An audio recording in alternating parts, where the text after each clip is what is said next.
I think that there is this perception that anti-racism work is not for white people. When this is... Racism is a white person problem. It's a white person problem. It's a white person creation. I know that personally I have felt conflicted talking about anti-racism because am I taking space away from other people? What is the role of white people in doing anti-racism work? As white people doing anti-racism work, I think being very conscious of the space you take up, the resources you take up, is essential. And we also have to acknowledge that white people have a lot of work to do in this space, particularly with other white people. Yeah.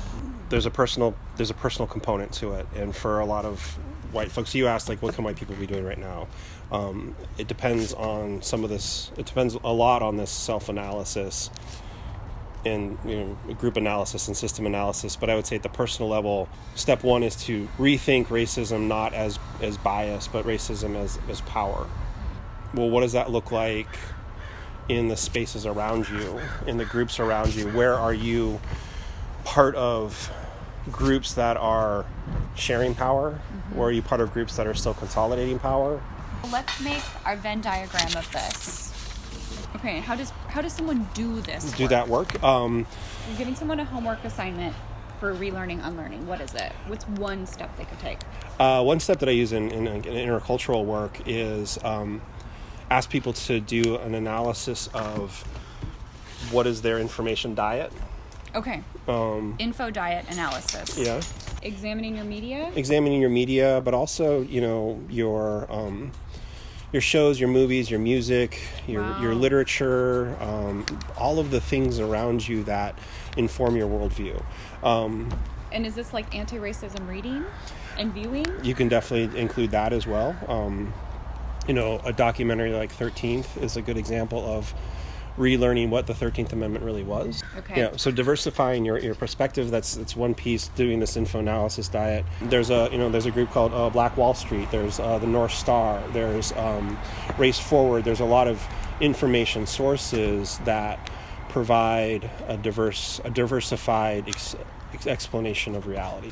Personal resources. What's that look like? For me, it's an analysis of what is your time, what is your money, and what are your influence? Where can you provide influence? What do you have to commit? Yeah, right? Well, throw whatever you have into it. Right. It's this constant assessment of how am I deploying my personal resources? Like you said, we're not getting paid for this. We're just sitting here having this conversation. This is a use of my personal resources to share a larger message that I hope can add value for folks. Yeah.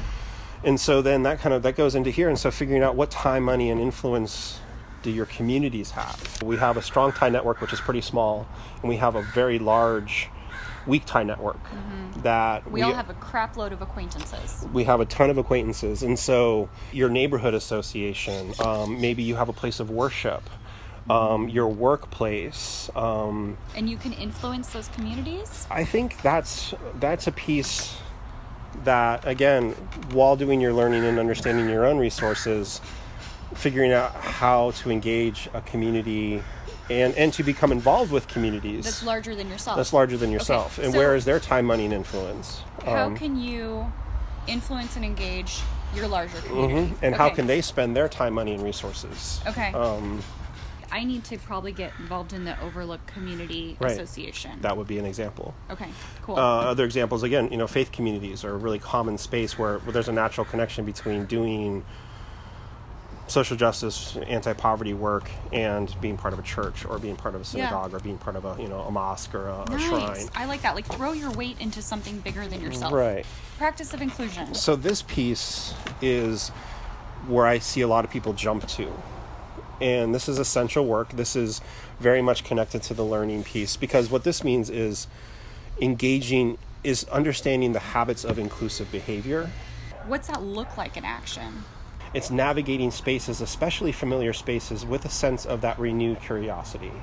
So, for example, if you are in a predominantly white space, if you are in a workplace that you've been in for a long time, coming to that same space with fresh eyes to say, where are we practicing inclusion in Okay. this space? So this is like re-examine all of your assumptions. Yep, and that's where the curiosity and the humility come in, right? Because you can't do that re-examining and you can't do that critical analysis without being curious. This is like ask a lot of questions, examine everything. Yeah, yes. And so then it becomes a discipline, and this is the piece that I think... This is like put it into action, change how you're spending money, who is in the conversations, right? Absolutely. And to practice that curiosity, that humility, to engage in it, to continue to refine it, to continue to ask questions. I think a lot of folks try to go from, holy crap, to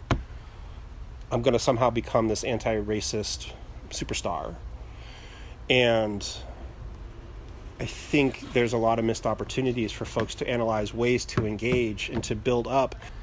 I feel like people kind of jump to some of the basics and then they get disillusioned and frustrated because they can't sustain this practice. Yeah. And they can't. So I think where this often manifests is people want to go to training and do role playing. And, you know, having done microaggressions workshops and trainings for about 8 years now,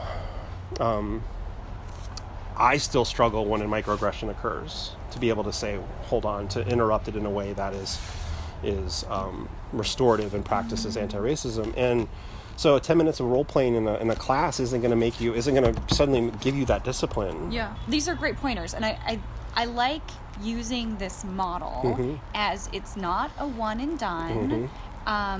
There's a whole bunch of different types of work to do. It's a good starting point. It is. So thank you for joining. Absolutely. I'm a joiner. You are. I like it. Okay, let's turn everything off. Yep.